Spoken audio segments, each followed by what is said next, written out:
네, 우리가 지난주에 예수님이 대제사장과 공회 앞에서 신문을 받는 그런 사건을 가지고 우리가 말씀을 살폈습니다. 예수님께서 침묵하신 이유, 그것은 그들의 악함과 그 재판의 부당함을 드러내기 위함이고, 또 하나는 하나님의 뜻을 이루기 위해서, 그 하나님의 뜻은 우리를 위하여 십자가에 죽으시는 것. 그렇게 하나님의 뜻을 이루신 이유는 바로 우리를 사랑하시기 때문에 그렇다, 이렇게 말씀을 드렸습니다. 여러분, 한 주간 침묵하며 살아가는 시간들이었습니까? 네? 우리가 억울하고 답답하고 속상한 일이 있어도 우리가 침묵하면 하나님의 말씀이 우리 가운데 살아 역사하게 되어 있습니다. 때로는 침묵이 약이고 금입니다. 우리가 신자로서의, 성도로서의 삶을 살아갈 때 이러한 경건의 훈련들을 매일의 삶 속에서 부단히 해가는 은혜가 있기를 주님의 이름으로 축원합니다.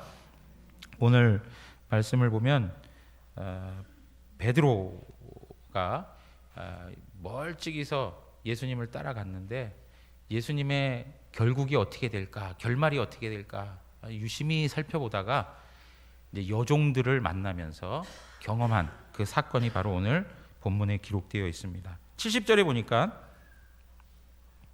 한 여종이 너도 갈릴리 사람 예수와 함께 있었다라고 이야기하니까 뭐라고 얘기합니까? 모든 사람 앞에서 부인하였다, 그렇게 얘기합니다. 부인하여, 나는 내가 하는 말이 도대체 뭔지 모르겠다, 그렇게 부인하는 것이죠. 또 다른 여종이 이 사람이 나사렛 예수와 함께 있었다라고 이렇게 얘기했더니 베드로가 72절에 뭐라고 얘기합니까? 맹세하고 또 부인하여, 이렇게 얘기합니다. 나는 그 사람 알지 못한다. 나는 그 사람 알지 못한다. 또 곁에 있던 사람들이 당신도 예수와 같은 도당이라, 이렇게 얘기했더니 74절에서 뭐라고 얘기합니까? 그가 저주하며 맹세하여 이르되 나는 그 사람을 알지 못하노라, 그렇게 얘기해요. 여러분, 3번에 걸쳐서 예수님에 대하여 자기의 생각을 고백하는데 그 강도가 가면 갈수록 세지고 있습니다. 처음에는 사람들 앞에서 그냥 부인했습니다. 너가 하는 소리가 도대체 무슨 소리인지 모르겠다. 그런데 또 한 여종이 와서 얘기하니까 그때는 맹세하면서 부인하였다, 이렇게 얘기하고 있습니다. 그리고서 또 다른 사람들이 와서 당신도 예수와 같은 도당이라, 이렇게 얘기하니까 뭐라고 얘기합니까? 저주하면서 맹세했다. 그러면서 예수님을 전혀 모른다고 딱 잡아떼는 베드로의 모습을 우리가 볼 수 있습니다. 여러분, 우리가 생각할 때 다른 제자는 몰라도, 다른 제자들은 몰라도 베드로는 이래서는 안 된다라고 하는 생각이 들지 않아요? 물론 다른 제자들도 그러면 안 되겠지만 베드로는 더더욱 이렇게 하면 안 되는 거잖아요. 여러분, 우리 목회자들 가운데 많은 목사님들이 고백하는 게 있어요. 무슨 고백이냐면 정말 마음을 두고 정말 말씀으로 양육하고 오랜 세월 사랑의 교제 속에서 한 영혼 한 영혼을 세워가고 했는데 어느 날 한순간 뭐 예를 들면 저 교회 떠나겠습니다, 아니면 뭐 완전히 태도가 바뀌어가지고 목사님 그런 마음 가운데 아픔을 주고 막 이러다 보니까 많은 목사님들이 하는 말씀이 그런 이야기를 해요. 어느 순간에는 사람이 싫어지더라. 그리고 이제는 더 이상 목회를 못하겠다. 목회를 못하겠어. 이제 나는 목회를 할 힘도 없고 하고 싶지도 않고 나는 여기서 이제 다 내려놔야 되겠다. 이러한 마음이 들더라 하는 그러한 고백들을 많이 들어봐요. 여러분, 예수님 입장에 보면 베드로가 이렇게 이야기하면 그런 마음 안 들까요? 인간적으로 생각해 보자면 그렇다는 거예요. 여러분, 베드로가요 어떤 사람이었습니까? 밤새도록 물고기 잡았지만 헛수고한 날에 예수님께서 깊은 데 가서 그물을 던져라 그랬더니 그물이 찢어질 정도로 많은 고기를 잡아서 엄청난 사건을 경험했던 사람이었어요. 그리고 예수님이 물 위로 걸어오니까 저도 걸을 수 있습니까? 그리고 물 위를 걸었던 사람이 바로 베드로였어요. 그리고 예수님과 더불어 변화산에 올라가서 예수님의 영광스러운 모습을 보고 우리 여기가 너무 좋습니다라고 이야기했던 사람. 예수님과 항상 함께 하면서 예수님을 편들고 예수님이 누렸던 그 영광을 함께 누렸던 그런 사람이었어요. 요한복음에 보면 6장에 보면 이런 말씀이 있어요. 많은 사람들이 주님과 함께 더불어 있다가 하나님 나라의 진리를 설명해 주니까 그 말이 어렵다 그래가지고 막 사람들이 떠나가요. 예. 먹을 것만 주면 좋은데 먹을 건 주지 않고 자꾸 하나님 나라의 진리를 이야기하니까 사람들이 막 떠나가는 거예요. 그러니까 예수님이 묻습니다. 너희도 가려느냐? 라고 얘기할 때 베드로가 뭐라고 그랬냐면 주여 영생의 말씀이 주께 있사오니 우리가 누구에게로 가오리까? 하면서 주님께 영생의 말씀이 있는데 우리가 누구한테 갑니까? 하고 그 자리를 지켰던 사람이 바로 베드로였어요. 그리고 또 뭐라고 합니까? 너희는 나를 누구라 하느냐? 할 때 주는 그리스도시요 살아계신 하나님의 아들입니다라고 정말 멋진 고백을 했던 사람이 바로 베드로였습니다. 그러니까 베드로와 예수님은 다른 제자들보다는 조금 더 다른 특별한 관계를 맺은 것과 같이 우리에게 보여질 수 있는 것이죠. 그리고 더 기가 막힌 고백은 뭐였냐면 예수님이 십자가 고난과 죽음을 예고할 때마다 베드로는 뭐라 그래요? 다른 사람은 다 부인해도 나는 주님 부인하지 않습니다. 그런 얘기를 해요. 자, 마태복음 26장 가서 한번 보세요. 마태복음 26장 31절 제가 읽겠습니다. 그때 예수께서 제자들에게 이르시되 오늘 밤에 너희가 다 나를 버리리라. 기록된 바 내가 목자를 치리니 양의 떼가 흩어지리라 하였느니라. 그러나 내가 살아난 후에 너희보다 먼저 갈릴리로 가리라. 33절 다 같이 한번 읽겠습니다. 베드로가 대답하여 이르되 모두 주를 버릴지라도 나는 결코 버리지 않겠나이다. 모두 주를 버릴지라도 나는 주를 버리지 않겠습니다. 나는 주를 버리지 않겠습니다. 여러분 얼마나 자기 자신을 차별화시키고 있는지 아시겠습니까? 다른 제자들은 몰라도 나는 절대 주님 부인할 수가 없습니다. 35절에 또 얘기해요. 베드로가 이르되 내가 주와 함께 죽을지언정 주를 부인하지 않겠나이다.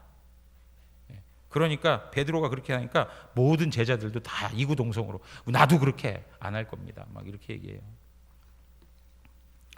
누가복음 22장 33절에는 이렇게 표현하고 있습니다. 그가 말하되 주여 내가 주와 함께 오게도 죽는데도 가기를 각오하였나이다. 여러분 베드로가 주님께 고백했던 이야기는 주님이 옥에 가시면 나도 옥에 가겠습니다. 주님 때문에 옥에 가는 일이 생기면 나 옥에 가겠습니다. 감옥에 들어가겠습니다. 주님 때문에 죽을 일 있으면 저 죽겠습니다. 그렇게 고백했던 사람인 거예요. 여러분 이게 인간적으로 보면 예수님 마음에 얼마나 기쁨이 될 만한 고백들입니까? 평생을 살아가면서 나를 위해서 이렇게 한마디 해줄 수 있는 사람이 있다면 얼마나 행복할까요? 예수 그리스도 앞에서 베드로가 고백한 이 모든 고백은 사실 그 당시의 입장에서는 진실함이었을 거예요. 정말 마음에 있는 고백을 했던 것이에요. 그런데 실질적으로 오늘 본문에 나타나니까 3번씩 부인하고 있단 말이죠. 베드로가 호언장담했던 그 말을 지켰더라면 지금 베드로는 어떻게 해야 돼요? 어쩌면 예수님 옆에서 함께 채찍에 맞고 구타당하고 막 이렇게 해야 되는 거 아니겠어요? 그런데 지금 베드로는 멀찍이 떨어져서 그리고 그 여종, 비천한 여종들 앞에서도 나는 예수님 모른다라고 부인하는 그러한 아주 심각한 영적 상태를 우리에게 보여주고 있는 것입니다. 그런데 여러분 보세요. 이러한 베드로의 그 태도가 예수님 앞에서 호언장담하고 나서 뭐 며칠이 지나거나 아니면 몇 달, 몇 년이 지난 다음에 나타난 일이라면 그래도 좀 이해할 만해요. 그런데 지금 베드로가 부인하는 이 사건은 몇 시간 전에 주님 절대 주님 버리는 일 없습니다. 옥에도 가고 죽는 데까지라도 내가 주님 따라가겠습니다. 이 했던 고백 불과 몇 시간 뒤에 예수님을 전적으로 부인하는 베드로의 모습을 보게 되는 것입니다. 여러분, 왜 이렇게 베드로가 한순간에 무너지게 되었을까? 우리 어린이 설교 통해서 말씀드렸는데요. 바로 그것이죠. 베드로가 가지고 있었던 그리스도에 대한 생각이 예수님의 생각과 달랐다는 거예요. 하나님이 우리에게 허락한 그리스도의 모습하고 베드로가 기대했던 그리스도 메시아의 모습이 달랐다는 거예요. 58절 마태복음 26장 58절에 보면 베드로가 멀찍이 예수를 따라 대제사장의 집 뜰에까지 가서 그 결말을 보려고 안에 들어가 하인들과 함께 앉아 있더라, 그렇게 얘기해요. 여러분, 여기에 보면 그 결말을 보려고 그렇게 얘기하는데, 지난주에도 한번 말씀드렸어요. 무슨 이야기냐면 베드로가 예수님을 따라간 거는 용기가 있어서 예수님 보호하려고 따라갔다라기보다는 자기가 생각하고 있던 메시아에 대한 생각이 혹시라도 반전이 일어날까. 그러니까 지금 자기가 생각하고 있던 메시아에 대한 생각이 있는 거예요. 어떤 메시아입니까? 왕권을 가지고 와가지고 세상 정치 권력을 다 자신의 권력 아래 두고 그 나라를 회복하는 메시아. 그러니까 지금까지 그 예수님이 보여주신 모습은 너무나도 연약하고 그냥 붙잡혀가고 정말 어떻게 이럴 수가 있을까 하는데, 혹여라도 막판에 뒤집으시는 거 아닌가, 반전을 일으켜서 예수님께서 그들을 완전히 다 초토화시키면서 정말 정치적인 왕으로 군림하시는 거 아닐까, 그러한 기대감을 조금이라도 가지고 따라가 본 거예요. 그런데 우리 지난주 말씀을 보니까 모든 사람들이 다 예수를 두고 이 사람은 사형에 해당된다고 그리고 구타하고 침뱉고 막 조롱하고 그러한 모습 속에서 아무 힘 없이 그대로 다 감당하는 예수님의 모습을 보면서 무슨 생각이 들었을까요? 내가 생각하고 있던 메시아하고 이분하고는 다른 것이었구나 라고 하는 생각을 갖게 될 수밖에 없는 거예요. 여러분, 우리가 신앙생활하면서 어려운 것이 무엇입니까? 내가 생각하는 하나님, 내가 아는 예수님에 대하여서 그 잘못된 내용 때문에 내 삶에서 경험되어지는 모든 일들과 어떤 그 상황 속에서 오는 그 괴리감, 그것 때문에 내가 아는 하나님에 대한 지식과 내 삶에서 경험되어지는 모든 상황, 이것이 하나가 되지 못하고 다르게 나타나는 양상 때문에 거기서 오는 신앙적 갈등이 생겨나기 마련이란 말이에요. 마태복음 13장에서 보면 밭의 비유가 나오는데 길가밭, 돌밭, 가시떨기밭이 있습니다. 하나님의 말씀의 씨앗이 뿌려졌을 때 좋은 밭에 떨어진 것만이 열매를 맺어요. 길가, 돌밭, 가시떨기에 떨어진 것들은 어느 순간 열매를 맺지 못하고 죽어버려요.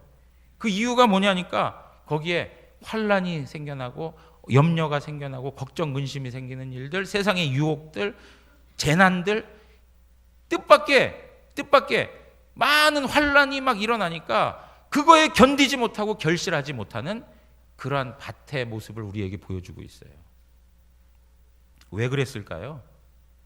처음부터 기독교 신앙을 가지고 있는데 그 목적과 내용이 잘못되어 있기 때문에 그런 거예요. 왜 우리가 예수님을 믿는가? 왜 우리가 기독교 신앙을 가지고 있는가? 예수님이 왜 이 땅에 오셨는가? 이러한 질문에 대해서 분명한 성경적인 내용을 가지고 있어야 되는데 그것이 아니라 다른 사람들이, 다른 이방 종교를 섬기는 사람들이 가지고 있는 똑같은 생각을 가지고 이 예배의 자리에 나와서 기도도 하고 찬양도 하고 말씀도 듣고 하는 거예요. 그 생각이 뭡니까? 전부 기복주의적인 거예요. 기복주의적인 거. 복만 달라는 거예요. 이 땅 살아가는 데 있어서 내가 소원하고 내가 원하는 것만은 들어주면 되겠다는 거예요. 내 힘과 능력으로 그거 얻어낼 길이 없으니까 하나님이 좀 나서서 그 모든 세상적 복을 자 쓸어 담아다가 나한테 부어주십시오라고 하는 거예요. 그런데 하나님이 그렇게 하십니까? 살면서 예수 믿고 살아가면 갈수록 더 어려운 일이 많아. 더 꼬여지는 것 같아. 그러니까 이게 도대체 뭔가? 나는 복 받으러 예수 믿었는데 복은 안 주고 맨날 밑에서 박박 기계만 만드시는가?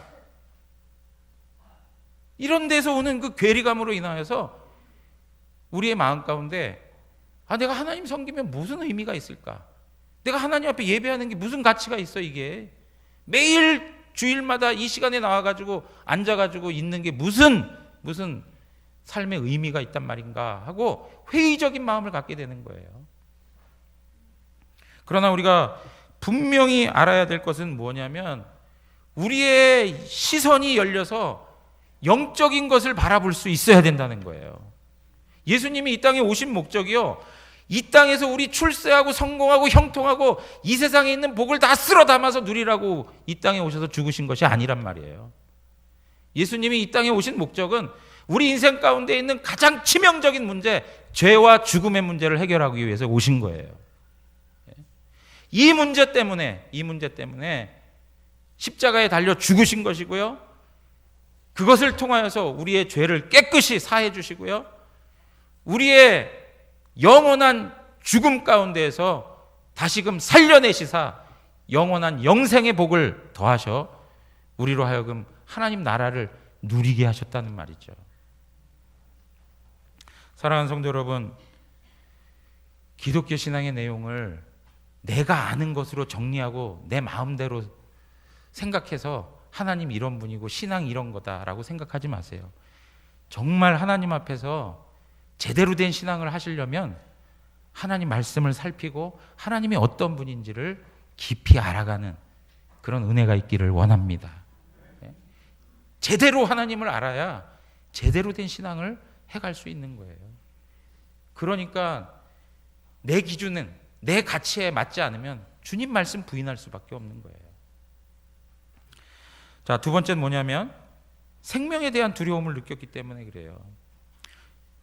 야, 예수님이 저렇게 체포당해가지고 저렇게 구타당하고 치욕스러움을 당하는 거 보니까 나도 저렇게 되겠구나라고 하는 그 상황 속에서 자신의 생명을 보호하기 위한 몸부림을 친 것이죠. 자기 생명이 예수 그리스도를 인정하는 것보다 더 중요한 거예요. 여러분, 사람은요 상상하지 못할 정도로 이기적이에요. 그리고 자기중심적이에요. 지금 베드로가 바로 그 문제에 부딪힌 것이죠. 여러분, 창세기의 말씀 보면은요, 아브라함이 아내를 누구라고 속여요? 누이라고 속여요. 예? 자기 아내를 누이라고 속이는데 왜 누이라고 속이는지 아세요? 창세기 12장 12절 보면 이런 말씀이에요. 애굽에 내려갔을 때 이야기예요. 애굽 사람이 그대를 볼 때 이르기를 이는 그의 아내라 하여 나는 죽이고 그대는 살리리니. 당신의 아름다움을 보고 나는 죽이고 당신 살릴 거라는 거예요. 사라의 마음 가운데서 그렇게 살면 좋으니? 이런 마음이 생겨나지 않겠어요? 그렇게 해서 살면 마음 편하고 좋으니? 예? 그런데 당장 자기 목숨이 위태롭다 생각하니까 아내라고 하는 것보다 누이라고 속이고 있어요. 그게 누가 그런 일을 했어요? 누가요? 예, 근데 아브라함이 한 번만 했을까요? 두 번 했을까요? 한 번 또 해요. 그랄 왕 아비멜렉에 가가지고 또 그래요. 여기는 하나님 두려워하는 사람이 없다. 그러므로 내 목숨이 두렵기 때문에 내 생명을 해할까봐 또 한 번 그런 죄를 지어요. 아브라함이요. 아브라함의 별명이 우리가 붙여준 별명이 있잖아요. 아브라함의 별명이 뭐예요? 믿음의 조상이라고 하는 인간이 그 정도 실력밖에 안 되는 거라고요. 예? 여러분 보세요.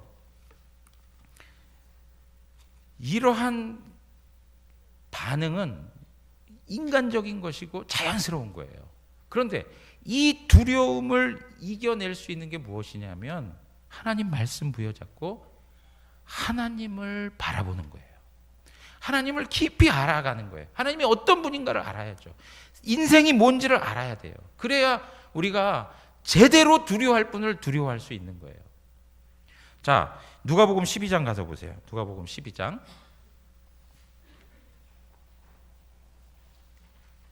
4절 5절입니다. 다 같이 한번 읽겠습니다. 내가 내 친구 너희에게 말하노니 몸을 죽이고 그 후에는 능히 더 못하는 자들을 두려워하지 말라. 마땅히 두려워할 자를 내가 너희에게 보이리니 곧 죽인 후에 또한 지옥에 던져 넣는 권세 있는 그를 두려워하라. 내가 참으로 너희에게 이르노니 그를 두려워하라. 여러분, 몸을 죽이고 그 후에는 능히 아무것도 못하는 자들을 두려워하지 말라는 거예요. 근데 우리는 육체에 죽음 당하는 것 자체를 두려워하잖아요. 그죠? 그러나 그것 신경 쓸 게 없다는 거예요. 왜요? 그 육체의 죽음 이후에도 우리의 영혼을 붙들고 있는 이가 누구세요? 하나님이시라는 거예요. 하나님은 오히려 우리의 영혼을 지옥에까지 집어넣을 수 있는 그런 권세자라는 거예요. 누구를 두려워해야 되겠냐 이거예요. 자기 자신도 책임지지 못하는 인간을 두려워하고 상황을 두려워하며 살아갈 것인가? 아니면 우주 모든 만물의 주권자가 되시고 우리의 육체적 죽음 이후에 그 영생의 삶을 살아가는 그 세상의 주가 되시는 하나님을 두려워하며 살 것인가? 여러분, 우리는 죽음을 너무나도 두려워한 나머지 삶 속에서 살아가면서 손해보고 해를 당하고 죽음을 두려워한 나머지 주님의 말씀을 뒤로하고 거부하고 모른 척 해버리는 그런 일들을 많이 저지르며 살아가고 있어요. 그런데 주님께서 말씀하세요. 나는 부활이요 생명이니 나를 믿는 자는 죽어도 살겠고 무릇 살아서 나를 믿는 자는 영원히 죽지 아니하리니. 여러분, 이것을 믿으십니까?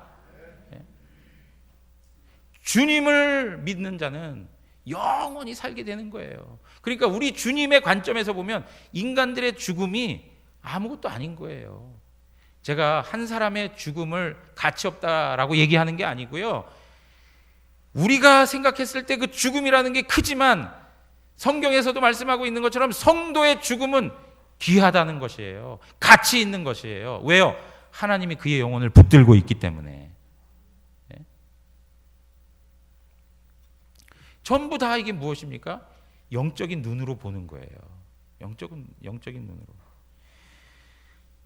여호와의 천사가 주를 경외하는 자를 둘러 진치고 그들을 건지신다. 여호와의 천사가 주님을 경외하는 자들을 둘러 진치고 그들을 건지신다 말씀하고 있습니다. 두려워하지 마십시오. 시편 27편 1절 한번 다 같이 읽겠습니다. 27편 1절 다 같이 읽습니다. 여호와는 나의 빛이요 나의 구원이시니 내가 누구를 두려워하리요. 여호와는 내 생명의 능력이시니 내가 누구를 무서워하리요. 이것이 우리의 고백이 되기를 바랍니다. 세 번째, 베드로는 왜 실패하게 되었는가? 자기 의를 믿고 살았기 때문에 그렇습니다. 자기 의. 여러분, 어떤 사람들은 호언장담하면서 어떤 것에 대해서 자신감을 드러내며 살아갈 때가 있어요. 그리고 또 어떤 분야에서는 자기의 부족함을 가지고 난 못한다고 얘기해요. 나는 할 수 있다, 나는 못한다. 이 모든 것의 근거가 뭐냐면 자기 안에 있는 능력이에요. 내가 능력이 있고 조건이 있으면 할 수 있다고 자신감을 표현하고, 내가 능력이 없고 조건이 없으면 난 못한다고 얘기해요. 내가 핸들할 수 있고 감당할 수 있는 거면 호언장담을 해요. 근데 내가 감당할 수 없는 거라면 아예 나서지도 않으려고 해요. 이게 우리 인간들의 모습 아닙니까? 뭐 예를 들어서 우리 교사들, 예를 들면 어떤 직분을 맡겨주면, 예를 들면 교사라고 해보자고요. 난 교사는 내가 어릴 때부터도 그런 것에 대한 관심도 있고 또 그 교사가 되기 위해서 교육도 받고 준비되고 내가 하면서도 참 기쁨이 있었고 나는 그래서 할 수 있습니다 하고 이야기하는 분들이 있어요. 또 어떤 경우는 교사 좀 하시죠. 그럼 목사님 저는 이렇게 해서 저한테 능력이 없고 뭐 배운 바도 없고 생소한 거여서 저는 못하겠습니다 이렇게 얘기하는 분들이 있어요. 근데 그거의 근거가 다 뭐예요? 자기 자신 안에 있는 조건과 능력이에요. 근데 여러분 보세요. 지금 베드로 입장에서 보면 자기는 주님을 따라가고 주님을 보호하고 주님을 위해서 살아가는 데 있어서만큼은 다른 누구보다도 더 탁월한 능력이 있다라고 생각을 하는 거예요. 지금까지 살펴봤지만 철저히 앞장서 가지고 주님을 보호했던 사람, 열심을 내어서 주님을 위해서 고백했던 사람이 바로 베드로였습니다.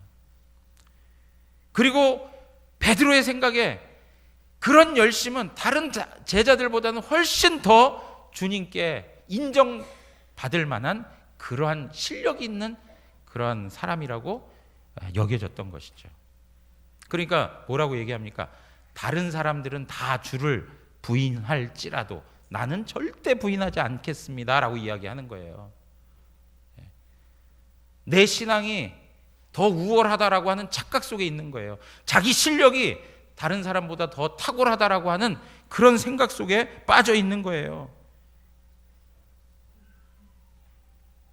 우리들이 생각할 때도 수제자라고 이름 붙여줄 만큼 그는 특별한 관계에 있었다라고 하는 것을 자랑할 만한 그런 내용들이 그의 삶에 많이 있었던 거예요. 그런데 여러분, 이것이 바로 그가 넘어지는 지점이었다는 거예요. 우리가 잘 알고 있지만